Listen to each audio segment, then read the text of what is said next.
Oh, hi. I didn't see you there. You caught me while I was exercising my glutes and my thighs. What's that? Oh, you want to learn about the muscles of the glutes and the thighs? Okay, let's jump right in. In the gluteal region, we have gluteus maximus, which is innervated by the inferior gluteal nerve, and it's involved in hip extension and external rotation. Next, we have gluteus medius, which is innervated by the superior gluteal nerve, and it's involved in hip abduction and internal rotation, as well as keeping the pelvis level when the opposite limb is elevated off the ground.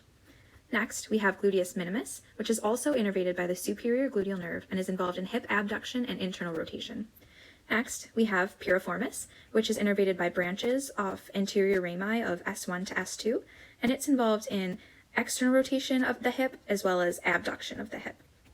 The next four muscles are involved in external rotation of the hip, so we have superior gemellus and obturator internus, which are both innervated by nerve to obturator internus, and then we have inferior gemellus and quadratus femoris, which are both innervated by nerve to quadratus femoris.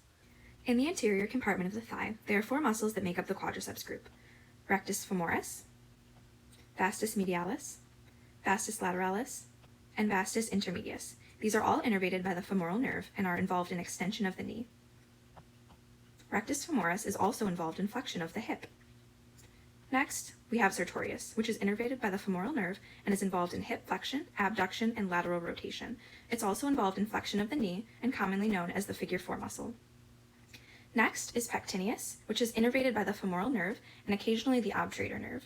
It is involved in hip flexion, adduction, and medial rotation. Next is iliopsoas, and this is innervated by the femoral nerve as well as ventral rami of L1 to L3.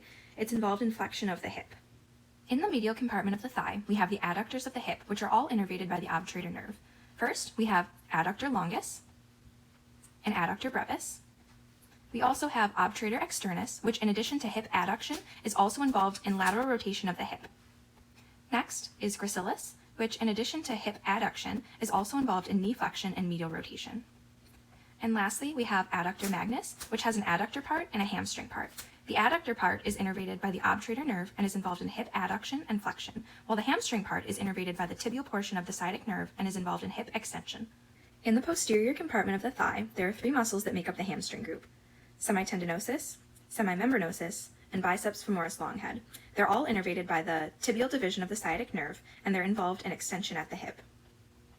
Semitendinosus and semimembranosus are also involved in flexion at the knee and medial rotation of the leg. We'll remove biceps femoris long head so we can see biceps femoris short head.